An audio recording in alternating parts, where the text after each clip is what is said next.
Howdy, this is Jim Rutt, and this is The Jim Rutt Show.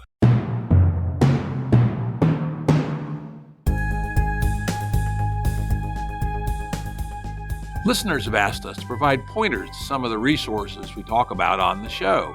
We now have links to books and articles referenced in recent podcasts that are available on our website.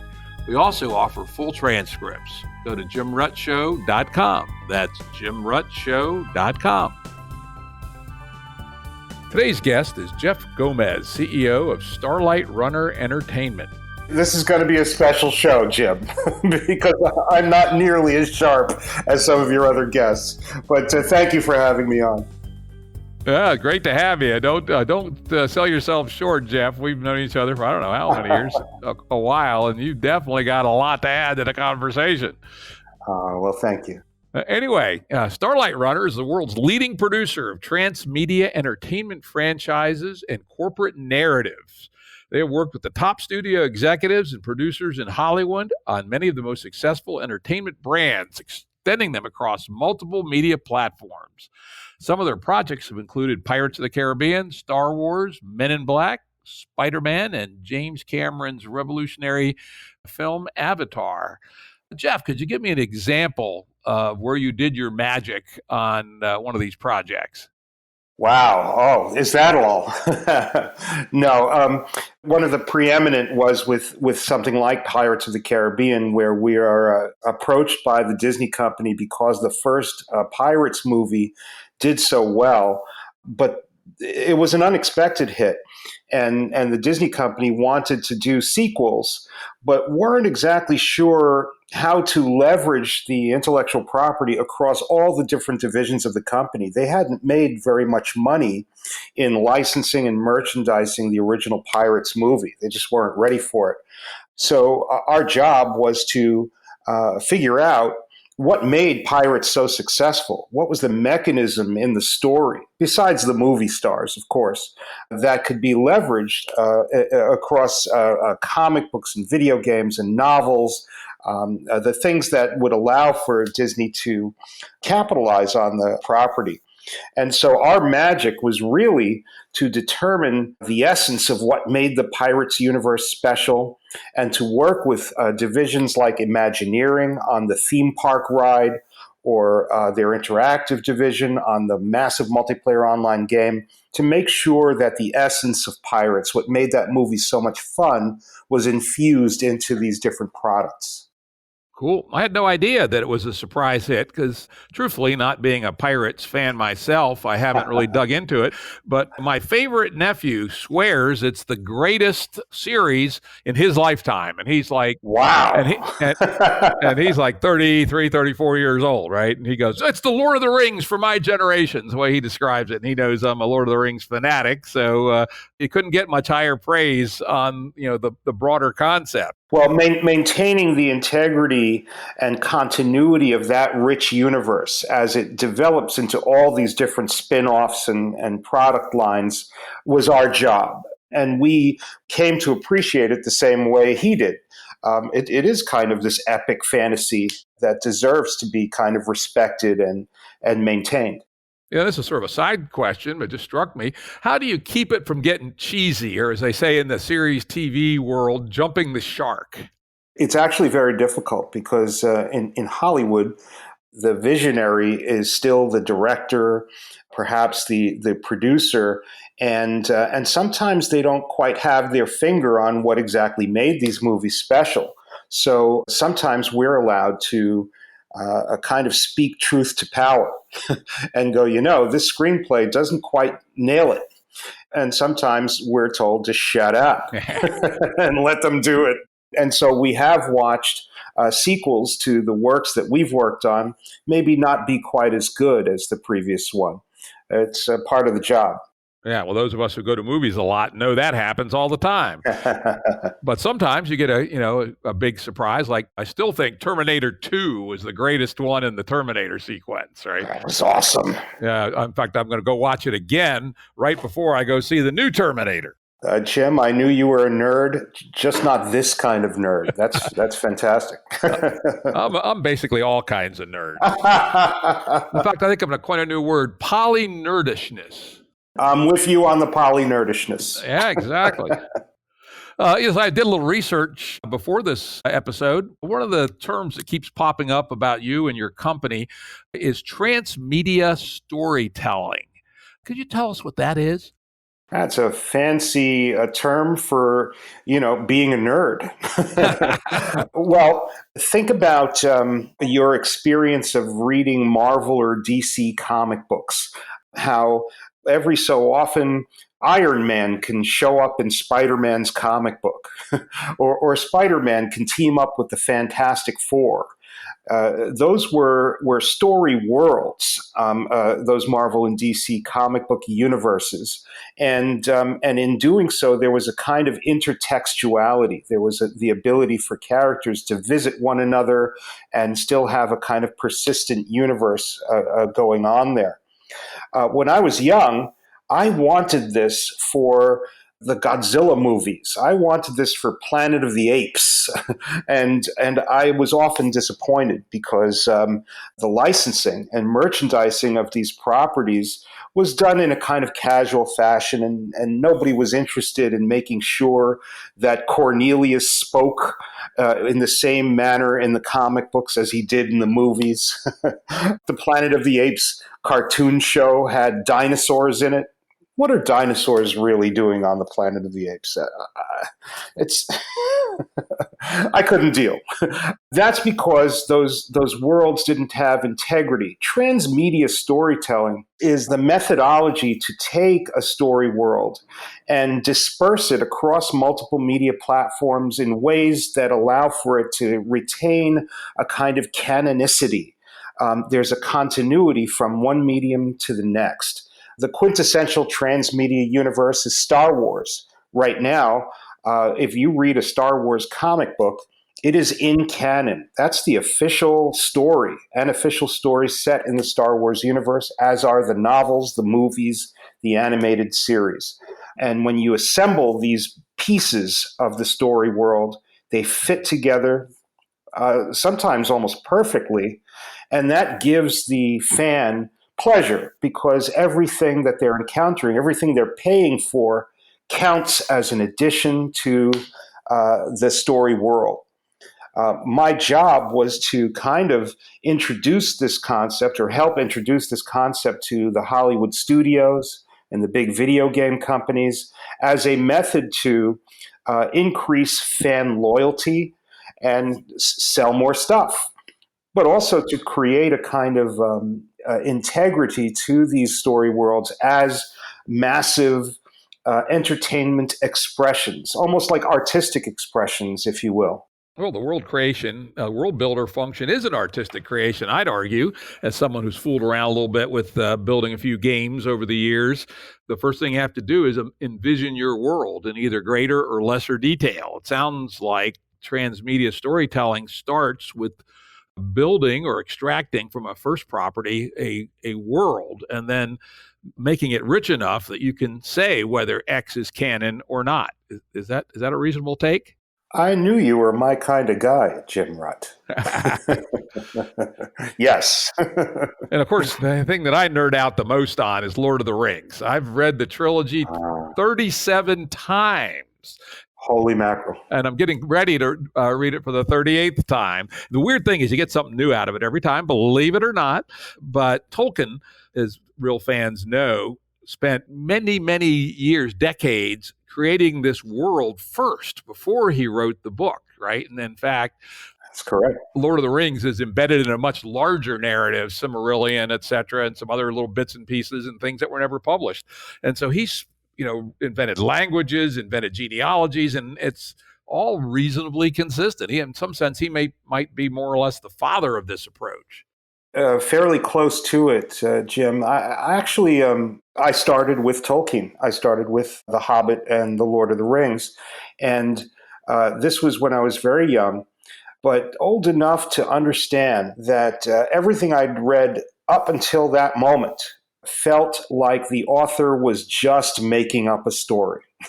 With The Hobbit and Lord of the Rings, the richness of the characters, their histories, their genealogies, their cultures, mixed with this extraordinarily passionate quest narrative that really can touch your heart because of how Frodo and his fellowship suffer and pull so hard to get this job done.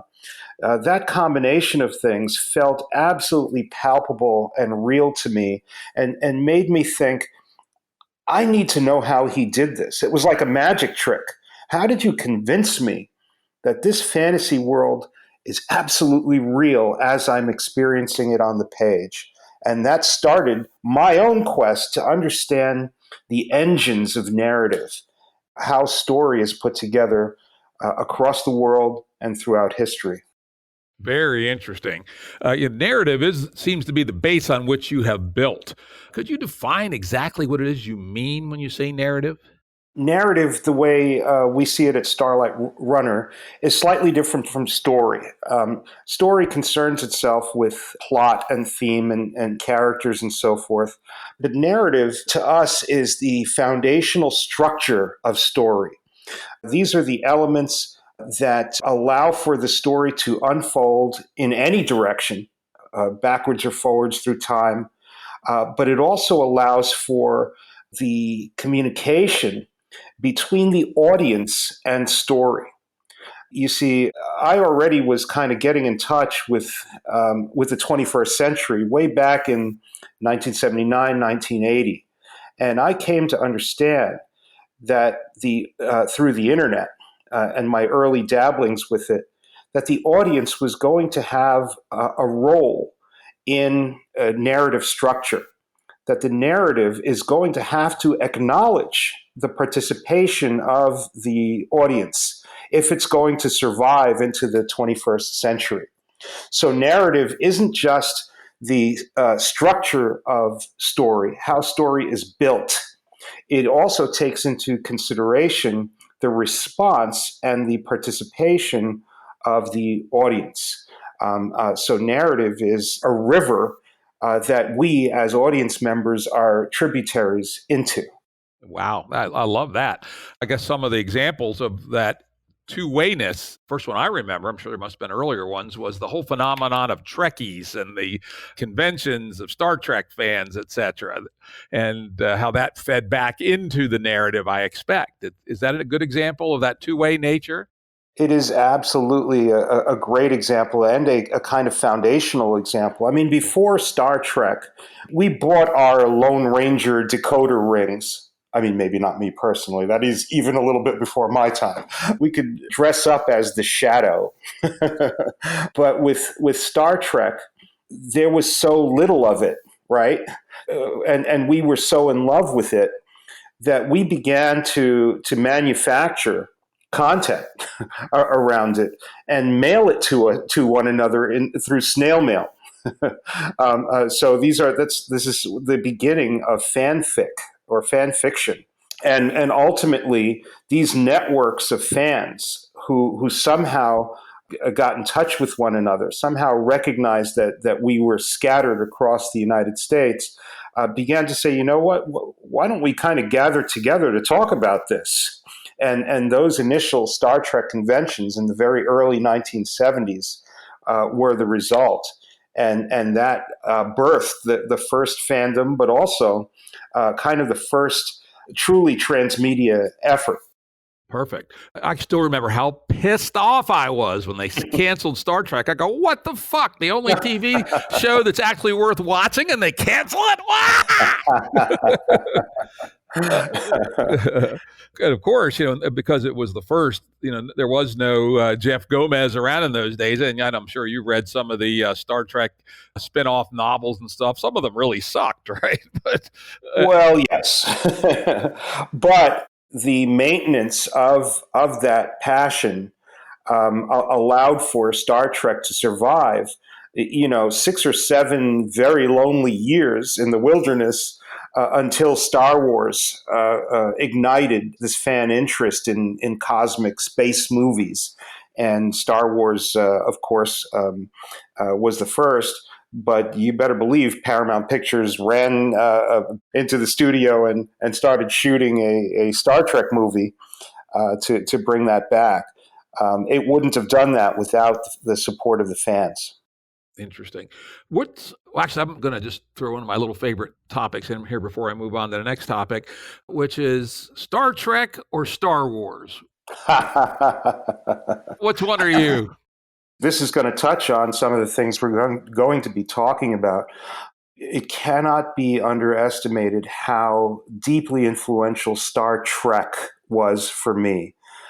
I'm a Puerto Rican kid in the projects of the Lower East Side in the late 1960s, and this show came on the air unlike almost any other show, depicting people who looked like the people around me, people who had names like mine, in space, in the distant future, worthy of respect, even worthy of being a villain if you count Ricardo Montalban as Khan. Absolutely. Formidable villain. And you mix that with concepts like Spock's logic or infinite diversity and infinite combinations, which I think is one of the most wonderful story world philosophies you could ever encounter in all of fiction. That was deeply meaningful to me. The fact that these characters negotiated with their antagonists instead of simply blasting them out of the sky. They did that once in a while too. It really, really helped to set my frame of mind. Star Wars was deeply influential too, but its simplicity and the polarity of the franchise, good and evil, and that sort of thing. As I grew older, it grew a little too simple for me. I do like what they seem to be experimenting with more recently in the Transmedia Star Wars franchise, where the Force is really kind of this spectrum of all kinds of behaviors and attitudes, and maybe they'll resolve Star Wars in a way that makes it a more interesting and collective kind of property from now on. Oh, I love your analysis. I mean, I just tell people I'm a Star Trek guy, right? And I leave it at that. Though I do enjoy the Star Wars movies. I see them all. Though I guess there was that one series with that goofy character, the second trilogy that sucked so bad. I think I did not watch the last of the three, right? You're going to get nasty emails. Sue me, right? That's Jar Jar Binks, I think. Yeah. Jar Jar Binks. I go, what the hell? Who came up with that, right? I'm sure that was not Jeff Gomez, right? There is a defense of Jar Jar, but I don't know if you want to get into it. I don't quite go there. Another little sidebar. I hadn't really intended to ask this, but I'm going to anyway.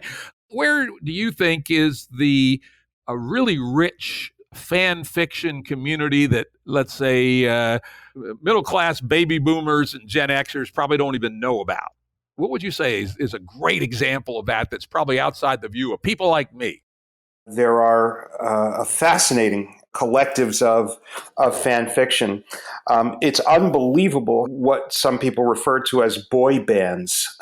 Bands like One Direction have these ardent fan bases that have written reams and reams, gigabytes of fiction, usually involving homosexual relationships between band members or band members having relationships with fans, very soap operatic, epic storylines involved with these kids, as well as things like K-pop bands and so forth.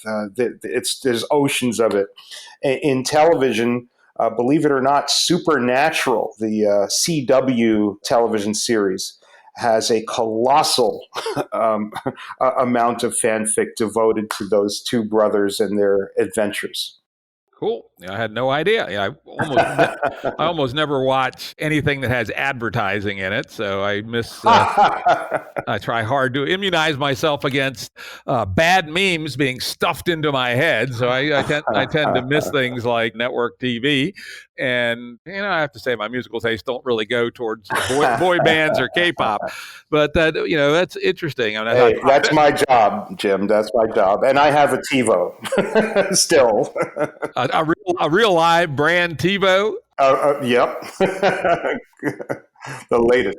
Me, I'm a Roku guy, and even when I travel, I carry what I call my traveling Roku in my gadget bag, and I can generally hook up my Roku up with one of my little adapters to the hotel TV, and so I don't have to watch the crapola and deal with their hideous user interface. See, if I did that, I'd never get anything done. Oh, goodness.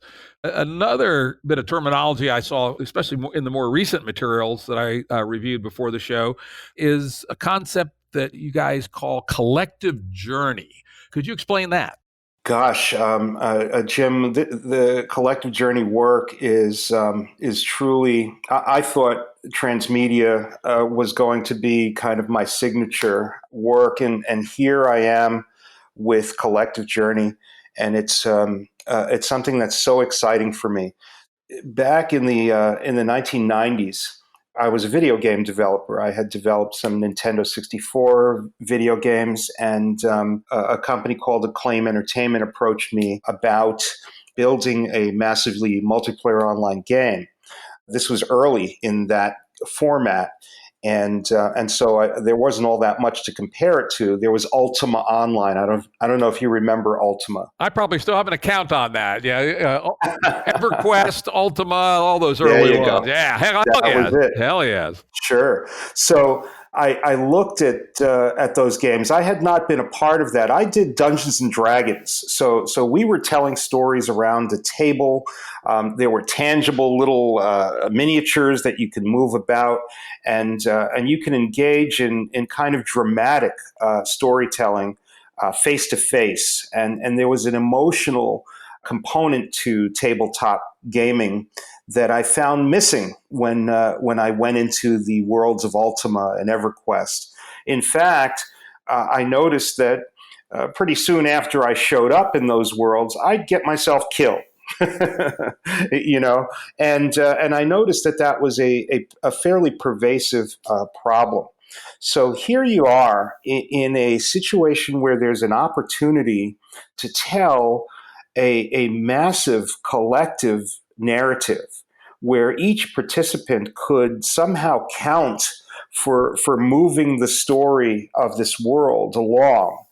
But what we were stuck with, due to all kinds of limitations, but I think predominantly a limitation of imagination, is the fact that you were basically going to this fantasy world to be a member of the audience.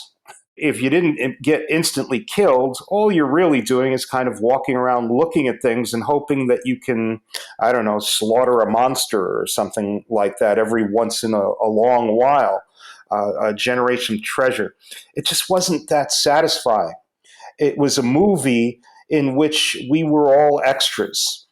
And I started to think about what if there were a way for everyone to have a rich story who was in that world, something that was meaningful and had some kind of impact in that world.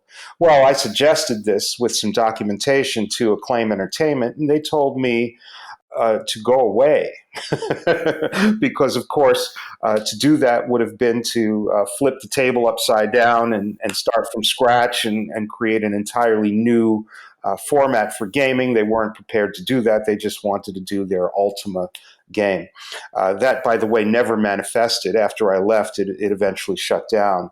But I thought about that for a long time. Then, as the years progress and I began to notice how the internet was giving fans a voice, right? So first in the 90s, if you had some kind of genre property, there was going to be fans to complain about it and fans to adore it and fans to argue over every aspect of it, right? There was the bronze for Buffy the Vampire Slayer, these online message boards and things like that, message boards for Marvel and DC Comics.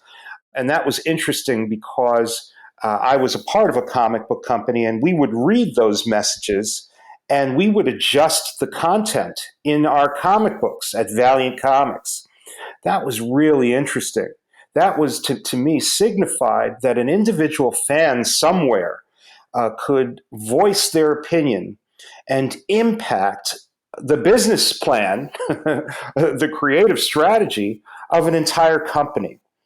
Little did I know that it would be just a few short years later that many people would get together and voice their opinions online and alter the course of the way politics happen. Vote a black man into the White House, generate an Arab Spring. This is a method that seemed to mystify all the people around me. But for me, it was, hey, we're all in this massive multiplayer online game, and what we are doing and saying count. I don't have to be the white savior coming in to kill the villain, grab the treasure, and save my community, save the world. I could just have a voice that collectively combines with other voices and alters the course of the narrative. I didn't see a map for this in the Joseph Campbellian hero's journey. Joseph Campbell mapped out this kind of monomyth, the story that all cultures have told themselves from the dawn of time. Back to Gilgamesh, right? I remember it. There you go. Absolutely. I read my Joseph Campbell until I eventually threw it against the wall because he had too much numerology in it. Yeah, well, a little of that. But really, I mean, I have enormous respect for Campbell and his research. And really, it was my quarrel isn't with Joseph Campbell. It was with the kind of co-opting of the hero's journey narrative cycle. Those steps, the call, the refusal of the call, the mentor, the threshold guardian, those standard beats that you see in every Hollywood movie. There was a kind of Hollywoodization of the hero's journey that I progressively got more and more uncomfortable with, especially with the rise of social media and this global network of pervasive communication. Why? Because the hero's journey cycle emerged out of narratives that made their cultures right. Okay, so there was. These are the stories of rightness. Stories are built to teach us, right? From the dawn of time, that's the role of story. And if we adhere to that, that's fine until Hollywood becomes the epicenter of story. Then Hollywood's version of right and wrong, Hollywood's version of the archetypal hero is going to stand and be kind of, distributed to the entire planet. And while that was fine for some years, more recently, the entire planet gained a voice. And the entire planet wants to see itself in these movies and television shows. The entire planet wants to be sure that we understand that heroes don't have to have white skin and blonde hair, that certain very narrow depictions of right and wrong are not necessarily the whole world's interpretation of right and wrong. The American way is not the entire planet's way. Well, we need to understand how to tell stories in a world where we now have global television networks like Amazon and Netflix. This new modality of storytelling, collective journey, the observation that I'm making in response to this a kind of white savior hero's journey narrative. That's a great transition point, because I noticed again on your materials and as I was doing some research that while the big brands make the big bucks, you're also been working on applying your techniques to educational and geopolitical causes. In fact, the audience for this show is probably more interested in those than they are in the ins and outs of Hollywood. Sounds to me like this collective journey idea of yours is made to order for political, geopolitical, and educational applications. It's really where we began to hone it and prove its efficacy. Yes, and you're right. There's another aspect to what Starlight Runner has done over the years that is not very well discussed, not publicized. We don't seek too much publicity around it, and it is these geopolitical transmedia population activations. Could you tell us about some of those, at least one of those, in some detail? Sure. Well, the story is that we were going about our business, working on projects like Avatar and Transformers and so forth. And it was shortly after the election of Barack Obama that we got a phone call from the Department of Defense. And I was like, hello? and they said, listen, the new administration is studying various think tank files on asymmetrical warfare. It is a problem that is happening at an unprecedented level at this point, and President Obama wants to wrap it up and extricate ourselves from this kind of situation. We're looking for ways to do that effectively, and we came upon this term, transmedia, when looking through some materials from the Aspen Institute. I said, well, who mentioned transmedia? Because I certainly wasn't there. And they said, a gentleman named Jordan Greenhall. Okay. A friend of the Jim Rutt Show, I understand. Yeah, Jordan and I go way back, right? And we've been co-conspirators and all kinds of crazy stuff over the years. So now it all ties together. See, it becomes a transmedia story right now. Jordan was in the audience at MIT when I first was talking about the efficacy of participative narrative and transmedia storytelling. And he was fascinated with it and wrote me. And we began this correspondence, and we eventually became tremendous friends. And he kind of helped me to start thinking about applications of transmedia outside of the conventional kind of nerd space. And he was the one who had mentioned it as a possible application in geopolitical situations. Of course, the first instinct for the government about that was to weaponize it, and that's what I was confronted with, which was a very sobering situation. Could you imagine? Here I am playing with transmedia storytelling and creating entertainment with it, and these guys are saying, well, can transmedia be used in the theater of combat? And my response, actually, Jim, was that I wasn't particularly interested in pursuing that because in order to weaponize transmedia storytelling, you needed to remove the component that made it transmedia, or special, which was authentic dialogue, transparency. And when you remove that, you get super propaganda. You get multilateral narrative, which could be used to foment chaos and create confusion amongst a population. And that didn't interest me at all. In fact, I'd been observing that methodology in Russia at the time and thought that it was actually kind of frightening. To use story to confuse and antagonize and exhaust an entire nation of people so that you could assert authoritarianism over them. So I said, no, I'm not interested. And I said, however, I do believe that you can use authentic transmedia storytelling to get people to organize themselves better and to pursue progressive, positive issues in a way that could generate significant positive results. And they said, well, we'll pay you a lot less. But let's look into that, shall we?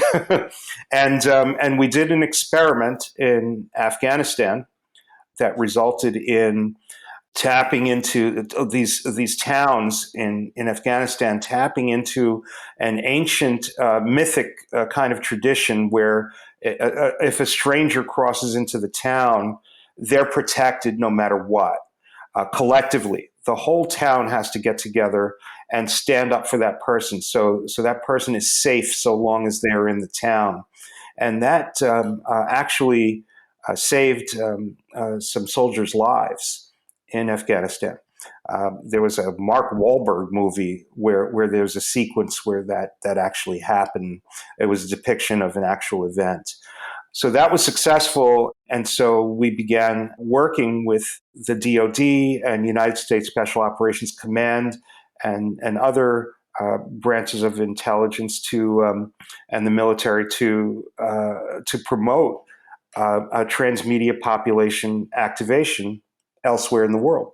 Interesting.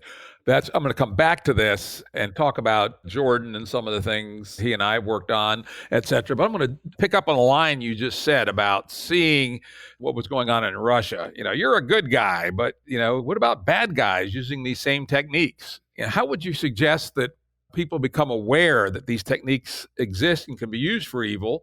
And how do we detect them and how do we fight against them?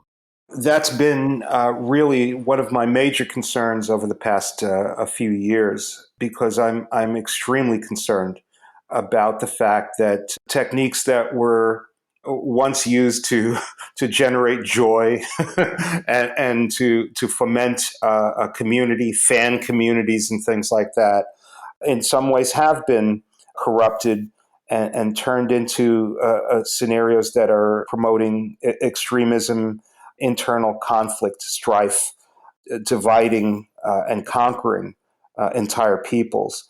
And I think it's vital that we recognize this. What we have to look for, essentially, is inauthentic communication. That's the bottom line. If story is coming at us in a fast and furious way from a single source, and those stories have traits like the fact that they can contradict themselves, sometimes between morning, noon, and night, or they are divisive, if they're deeply negative, if they're attacking, if they're laying claim to our darker impulses, then we would know that there is an inauthenticity behind their application. It's just not the way to promote unity and a progressive direction for society. It's easy to say that. It's much more difficult to tell somebody who's reacting to it and lost in it and actually is enjoying it. It's hard to tell that person, you're being gaslighted or you're allowing yourself to be manipulated by false memes and this invasion of divisive narratives. Fortunately and unfortunately, your whole career is based on it, right? We are suckers for narrative, probably going back to sitting around the campfire in hunter-gatherer bands, and various people took their turns either telling news stories or probably telling the old classics with a few twists and spins that have been passed down through the generations for 1,000 years. And so, that's been a big part of our conviviality at the level of the small bands of humans. And so we are good at that. We like that. We're suckers for it. And so it can indeed be weaponized. And as you're describing all these attributes, two examples came to mind. I'd like to get your reactions to both of them. The first, and perhaps the purest example, I would call the Bannon Trump narrative. You talk to me about that a little bit. Well, it's chaos is a ladder. In the 1990s, a gentleman named Vladislav Surkov, a Russian agent, a guy who was kind of a failed science fiction author who was in the advertising industry. He visited Paris, France, and was struck by an avant-garde art movement that was going on at the time. Essentially, you entered into the gallery, and the gallery was jammed with all kinds of pieces of communication, videos, signs, neon lights, and things like that, and it was all flickering at you, and it was bombarding you with very provocative imagery, sometimes very enraging imagery. There was racist material in there. It essentially was there to kind of discombobulate you and get you upset and kind of keep you on edge all the way through until by the time you were done with the exhibit, you came out exhausted and kind of almost unmoored from reality. He thought that was fascinating, and he went back to the Russian Kremlin and said, we can use this. We are in a situation where glasnost is failing, where the Russian economy is on the verge of collapse, where the people are extremely restless, and where Vladimir Putin is not firmly gripping onto power. If we use these techniques, we can kind of freak out our own citizenry and then assert an overriding theme, that of management, that of the fact that we're going to take care of things. And Jim, here was the pattern. See if you recognize it. These narratives began to be communicated across Russian media. And of course, because there is such a grasp on Russian media by the Russian government, it was a little easier even than here. But these kind of strange, contradictory narratives began to be dispersed across Russia. And at first, they seemed obviously fake. It seemed to the average Russian person that the Kremlin were a bunch of clowns, that they were behaving in bizarre and silly ways. Then Surkov hired groups or fomented anti-Muslim groups to be on the rise, neo-fascists and things like that, sometimes in ways that actually allowed for them to clash in the streets until the Russian police forces descended on them and brought them under control. This seemed bizarre and frightening to the Russian people. Then the attitudes about the levels of freedom or restrictions, can we practice Orthodox Christianity or can we not? All of these crazy, contradictory stories were bombarding the Russian people. So, at first they laughed, but then they got angry, and then they got exhausted. And then within 5 or 6 years, they said, you know what? We give up. just manage it. Just take care of it. We're withdrawing from this conversation. And Putin firmed his grasp. The oligarchical network settled into power, and Steve Bannon was studying every step of this. He was a student, in essence, of Surkov. This is something that worked, that Bannon understood, and certainly that our president, fully as a figure of the media, fully and deeply understands. You think Trump himself, my read, and I could be entirely wrong here, is that Trump is some kind of natural genius at rabble rousing, right? And he also has this amazing ability to be completely unconnected to reality. Like, so as you were talking about people that would say red in the morning and blue in the afternoon, Trump does that with no psychological stress whatsoever. Right? 5 equals 4, 4 equals 3. Okay. And he has this amazing talent. And then Bannon was the one who then weaponized it with these insights you're talking about. And, we talk about Marxist Leninism. I kind of think of the Trump administration as Bannonist Trumpism, right? It's like an odd amalgam of Trump's amazing idiot savant abilities and sort of psychological peculiarities, plus Bannon's insights. Does that make any sense to you? To a degree, certainly. However, you have to believe that there is some kind of roadmap being followed by the president himself. Whether a lot of it is intuitive or not, there is a specificity with regard to the kinds of narratives he's pursuing, a specificity to the strategies that he's running through that are yielding fairly specific results and seem to be consciously directed. Now, again, whether he's following some kind of instruction book or intuiting them himself, I couldn't tell you, but the results speak for themselves. You're seeing him following the almost the checklist that was developed by the Russians. That's interesting. Very interesting. It's not that complicated, sadly. Yeah, I was going to say, and here we go to the weaponization. Now, here's another one that fits the prototype, though with a very different constituency and intent. At least it strikes me as following many of the things that you enumerated, and that's the Extinction Rebellion. Yes, fascinating. That's an example of a spontaneous, self-organized social system, right? It's transnational, which I think is fascinating. A lot of the ones that we followed thus far have remained national around the world. And it's interesting that it coalesced around a young girl, a teenage girl who found a very simple and direct way of telling that story.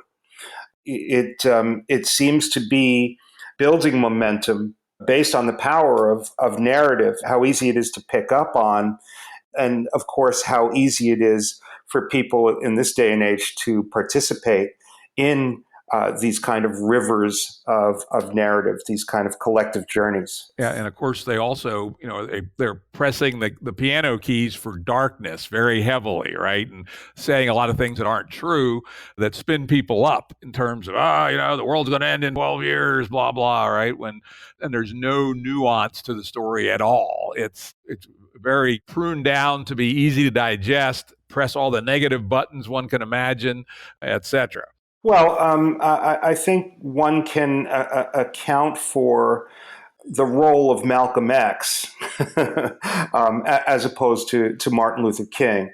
There is a kind of, in some progressive movements, there is this kind of extreme end of it that does some of the rabble rousing and does push things forward, even if it sometimes borderlines on violence or violent verbiage. So, we allow for some of that. But yes, there's been more of this kind of extreme rhetoric around the world, which concerns me when it comes to the rise in this kind of hyper-nationalism and authoritarianism. Extinction Rebellion, just an example of someone who's taken the template and adapted it to a different domain, and for at least partially a good purpose, right? I mean, we do have to deal with climate, though. Yes. Most of their prescriptions are non-realistic. They terrify people. There's a lot of psychological research indicates that paralyzing people with fear is not the way to get people to take action. It's not. And so, they've essentially taken the Russian playbook and adapted it to another domain, and may well be doing more harm than good. It's hard to tell. Well, I'm looking forward to a time where the world changes its relationship with rhetoric, because right now there's a little too much of this extreme application. Yeah, it's unfortunately, we're suckers for narrative, but we are creatures of language above all else, right? My own field of cognitive science, cognitive neuroscience, the main thing that differentiates humans from chimps, let's say, is language, or the thing that's just pre-language, which is symbols. And so the idea that humans are not going to be vulnerable to rhetoric, that's pretty hard to imagine. Well, let me ask you something, Jim, and I've been curious about this. It seems to me that right now, infusing as much meaning as possible into words has been de rigueur. And we see this on the left and the right. We see this in students on college campuses and things like that. I've wondered whether it would pay for us to explore diffusing language altogether and placing more distance between ourselves and words and recognizing words as just that, things that have potentially no power at all, so that we can get back to a level of decorum that could allow for a more even-keeled debate, or the ability not to be so wounded and damaged by a rhetoric. I get scared sometimes because if mythology is taught in school and the students tell the professor, I'm going to report you because you just talked about a myth where gods are raping each other and so forth, we could start to lose our grip on understanding human nature and literature and the arts and things like that. Yeah, and it's happening. My take on it is that we're becoming re-tribalized, right? You have these factions like the wokes who, do the kinds of things you just described. We have the alt-right, which have their own rhetoric and stories, and there's fundamentalist religious people of 3 or 4 different varieties. And people are becoming more intensely tribal and interrelated into a closed model of discourse rather than having a broad social model of discourse in which we can agree to disagree and do so civilly. So, Jim, I'm actually hoping that this is a phase that we are all experiencing because of the absolutely free availability for us to express ourselves, anonymously or not. Remember where I came from? I came from fandom. Star Wars fans hated Star Trek fans. Absolutely. And in sports fandom, there are these terrific rivalries, and you can see fights and even riots take place because fans are on the sides of different sports teams. The reason those things could happen the way they happened was because the fans were allowed essentially to network. They were put in direct contact with each other. And so we're given forums to kind of advocate for their tribes, right? Now, the entire planet has been given the opportunity to do that. And so we are factionalizing. We are tribalizing across all these different subjects and so forth. The reason I have some optimism, Jim, is because there are children who are now growing up within this who are a bit more chill because they've always had a voice. I'm talking about Gen Z. I'm talking about kids 18 and under, roughly, maybe 1920. They've grown up with the free and clear ability to just be on the internet. Yes, there's internet bullying and things like that, but generally, they're freely expressing themselves and don't seem to have this level of avarice and selfishness and tribalism amongst them. At least what we're observing, and we that's part of my job is to watch these things. So I'm hoping that as these young people come into prominence and start to help run the world, that we'll all get a little more chill. Though interestingly, you listen to people like Jonathan Haidt and some of the others who have been talking about what's going on college campuses.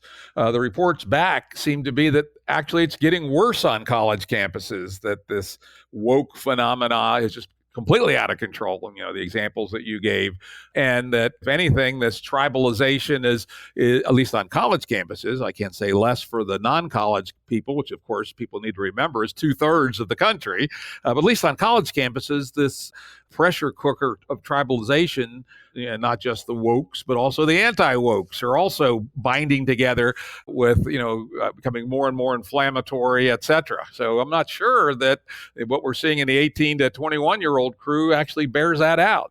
Your point is well taken. I do think that there's a lot of steam being let off in perhaps the wrong direction, because young people feel that they are not able to assert as best they can some national direction, determine the outcomes of major elections and so forth. And so the small pond becomes the place where they are expressing their anxieties.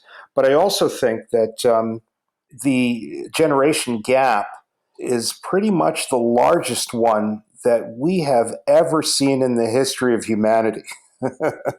So these kids are communicating with one another and superpositioning themselves on the internet in all of these interesting and complex ways.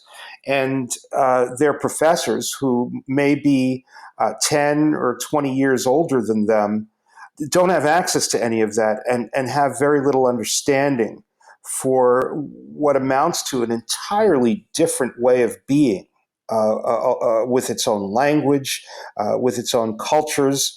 And this is creating a friction in and of itself. This isn't some hippie slang from the 1960s. This is an entirely different way of being. And young people aren't being taught, they're not being taught media literacy in school. So they're having a difficult time reaching across these divides to make connections with older people. And professors and other authority figures in the room are not attempting too much to figure out why these kids think, believe, and behave this way. They're just judging them. And that creates more friction. And of course, probably the nature of essentially the fractal ability to organize at every level, from the micro to the macro, makes this much more confusing for the older folks. Back in my day, say in the 60s, we basically had three factions: the jocks, the hippies, and the collegiates. Right? It wasn't that hard to figure out which of the three you were in, and maybe you were halfway in between. I was probably halfway between the hippies and the collegiates, right? But it's basically three big boxes. Today, there's a zillion levels at which people identify and organize, and it's multidimensional, intersectional, etc. So it's a much more difficult cognitive map for us poor old fogies to try to figure out. I'm going to call you on the Star Trek. and what I want you to think about, okay, because it's easy to say, these kids today. But think about infinite diversity in infinite combinations. In some ways, that's happening right now. And if we step back far enough and look at the expression and look at their ways of communicating and look at the fact that they are enjoying being somewhere on various spectra or spectrums, that's beautiful in a way. I like the fact that a child can walk into a school and say, "I'm a they." It's upsetting when they get angry with you for forgetting that they're a they, or what have you. But isn't that fascinating? That we have become like the United Federation of Planets, just on planet Earth. Yeah. And allowing for that, I can tell you both firsthand and through close observation, particularly of this Gen Z cohort, that aspect allows for liberation. That aspect has helped them to reduce the kinds of anxieties those of us, particularly those of us who were different in some way, never got to experience in previous generations. So there is something wonderful about what's going on today. Yeah, and I want to make clear, I was not hacking on the kids today. I was actually trying to make the distinction that the older folks looking back at this fractal world where everybody has a different way of positioning themselves in many dimensions is inherently a difficult gap to transcend. Not to say that, frankly, I'm with you. I think probably these more dimensions of freedom will end up good. Mm-hmm. Though I suppose the one question mark I might put on it is, will we lose any sense of social coherence? And will our society be strong enough to persevere against challengers who are more coherent than us? Wow, that's fascinating. I'm a little bit optimistic. I'm from New York, but I'm optimistic. We're going to get through this transition. This transition is bigger than the advent of radio or television or any broadcast medium. When we were all sitting in front of something and watching or listening to it, there were a very small number of people who were establishing our reality for us. And there wasn't much choice in terms of how we responded to that reality. Maybe a small percentage of us rebelled against it. Another small percentage of us kind of super took advantage of it and became people who took advantage of the system. But by and large, there was this age of broadcast that lasted for 150, 180 years with the advent of mass media. Now, the printing press and so forth. Now we are in a new age, Jim. We're in the age of pervasive communication, and we are attempting to find our footing. And when everyone's a broadcaster, things are going to get messed up and things are going to get confusing.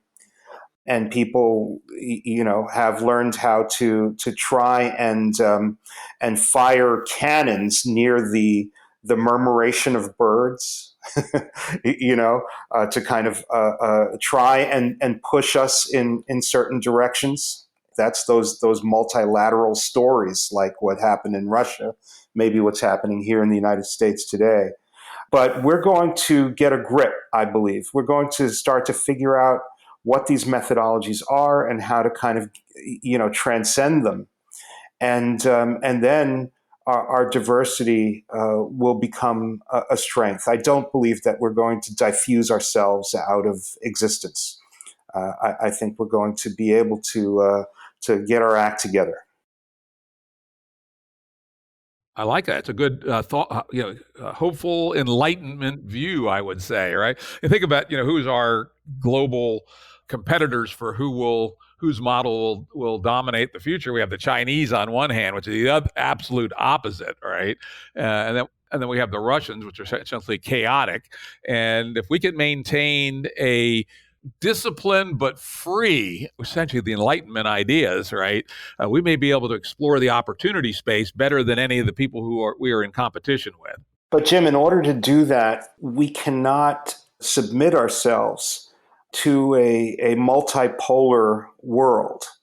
If nations like China and Russia become dominant, if the United States cedes power and influence to those two poles, then our voice doesn't become the one that is the shining beacon. Our voice becomes sublimated to the cash that's coming at us from China or the power that's coming at us from Russia.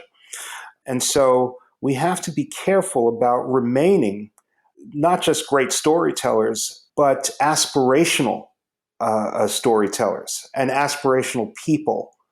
If we start compromising and sublimating ourselves to authoritarianism, we're going to have major problems, because then who's there to be a role model for the way the rest of the world behaves? I guess I'm not quite following that. Could you, what should we be looking out for to do and to not do when we're in a world in which, our model, or let's call it the model that you very eloquently described before, where everybody can find their own space in a high dimensional universe versus other models which are much more constrained? Could you have imagined a world or a United States where the NBA had to quell people who were advocating for freedom? Yeah. It never would have been thinkable just a few years ago. I work in the video game business. Activision Blizzard punished a player in its tournament for advocating for a free Hong Kong. Hopefully we're going to get through this. I mean, I think that the American people should stand up and should start boycotting any company that does that. I know those companies are very tempted to not antagonize that, billion person market in China, but that's a long way off before they'll make any money there. They can lose their ass right now if all decent Americans would say, we're going to boycott anybody who plays that game, who tries to suppress free speech in response to complaints from the Chinese. I'd like to see a mass movement start where we just do not accept that from our American companies. Wouldn't it be wonderful if that movement didn't have to start because our leaders said that is unacceptable? Just as Americans, that behavior is unacceptable, and told the NBA, would you stop that? and so forth. Or for example, the fact that so much of the real estate in my city is now owned by factions outside of this country, and their influence, their demands, some of which are unlawful, some of which are not in the interest of my city, but have to be acceded to because they own huge numbers of blocks of real estate in my city. That's an insidious, incursion into our integrity. Absolutely. And fortunately, real estate's a good one, right? Because they can't take it with them, right? They act like a bunch of assholes. We say, go back where you came from. We're taking your real estate, you clowns, right? That's something that people could do should they get themselves sufficiently well organized. So it never bothers me when people say, oh, yeah, the Chinese are buying up this or that. Well, they get too obnoxious, we'll kick them the hell out and just take it back. Right. And yet that's right now, that would be incredibly difficult to do because they own so much that to kick them out would mean those buildings get emptied out. Well, who's going to pay those rents? Who's going to own those massive multi-million-dollar apartments and so forth?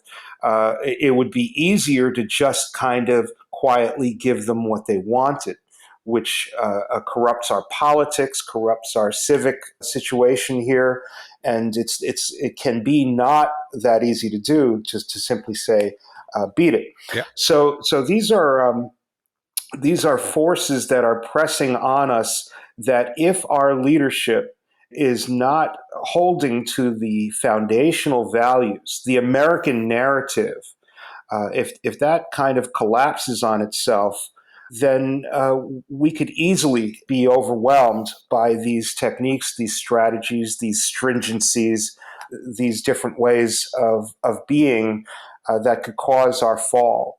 And those are things that Jordan Greenhall and Daniel Schmachtenberg are really concerned about, that I'm a little bit a part of that group that has that concern about what direction the world is going in. Yeah, indeed. Let's make that our last topic. We'll talk a little bit about Game B. If you know Jordan and you know Daniel, then you knew about Game B. Sure. Actually, Jordan and I and about 20 other people actually cooked up Game B back in 2013.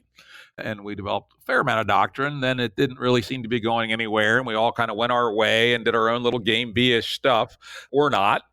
Frankly, I didn't. Mostly, I worked on other things. But it seems like Game B is coming back again. There's a surprising amount of traffic on Twitter, on Facebook, etc.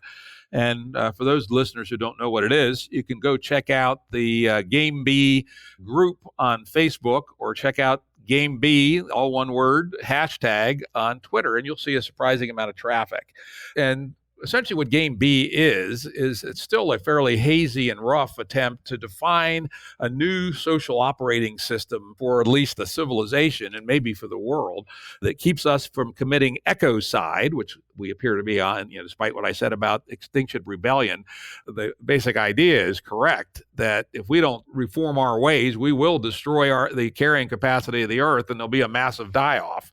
And we need to find new ways of being that aren't, frankly, these jackasses that have these 22,000 square foot townhouse, apartments in New York, they should really just be taken out and shot, right? Or at least be nice. put on a barge and sent back from whence they came.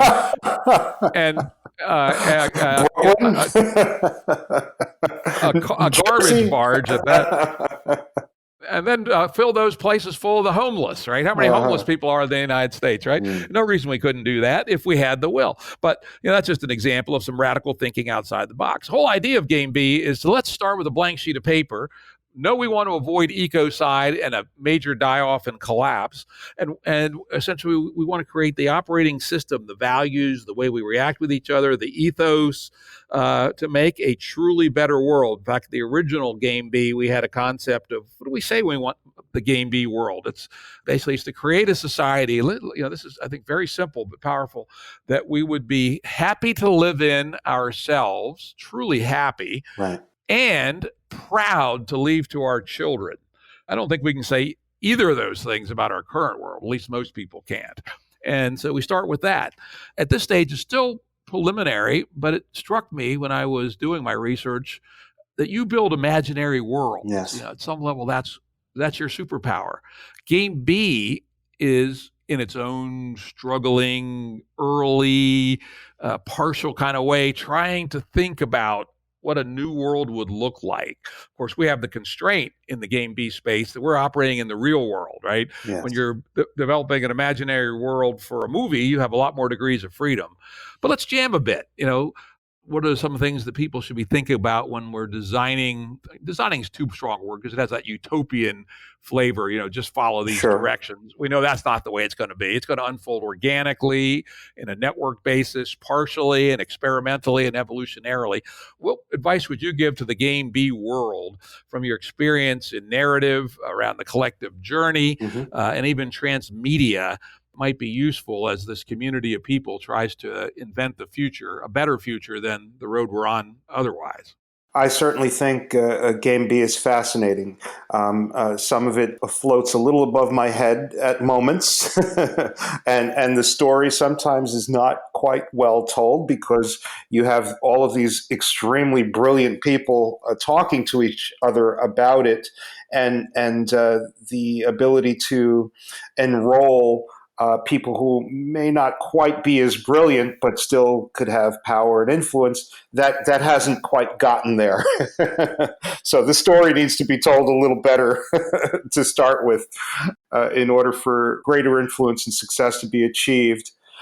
But I do think, Jim, that it is possible, once we have a strong idea, a powerful foundational narrative, to execute. The reason is that our transmedia population activations didn't stop in Afghanistan. We've done these in Mexico, in Colombia, in Canada, and in Australia. And for the most part, they have been remarkably successful. When a compelling story is combined with some simple training, the media literacy, the ability to use social media to help foment social self-organization. These can be good things and can result in a kind of spontaneous, self-organized social system that affects change, that can move whole societies in a positive direction. With Plan B, one of the ideas that I might contribute to this, besides telling the story better and thinking about how that foundational narrative can reach people, forming and galvanizing a foundational narrative. The other thing I think that's necessary is for us to understand how and why negativity can be so pervasive and how to remove it from our lives. I've started examining the way that human consciousness works and its relationship to not just our lives and our past traumas, but to things like our five senses, particularly our eyesight.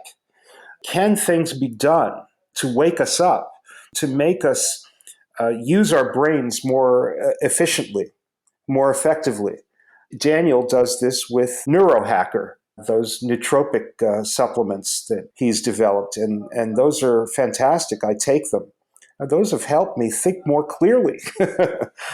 Perhaps even figure out ways to be a less negative a person. And by negative, I mean these kind of strange defaults that exist since childhood that says that I can't do certain things, rules that I set up for myself that are almost arbitrary now that I think about them. If we could figure out how to remove these negative impulses from people, then the possibilities inherent in Plan B become easier to embrace, develop, and execute.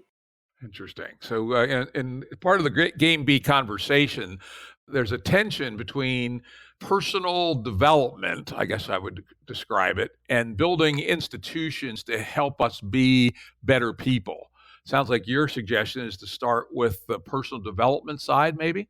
I think that's the easier of the two because personal development, it's easier for me because I am the poster child for how story can take someone from the Lower East Side, poverty, the projects, and despite my last name, achieve, a fair modicum of success and live a life that I could have only dreamt about. I couldn't even have dreamed these experiences that I'm having right now. And that is because of story. And the impact of story. Maybe a little bit of love here and there, but mostly story. So, And let's also be honest, both of us, had interesting and successful careers. Let's also not disregard the fact that we've also had a lot of luck. maybe you, Jim Rutz. I had to fight tooth and nail for anything. All I ever heard was no. And it was a kind of fierce determination, a kind of street fighter mentality that caused me to figure out things. Yeah, luck comes into play, but you make that luck because I fought against myself. I'm shy. I had OCD. All I wanted to do was rock back and forth in my bedroom.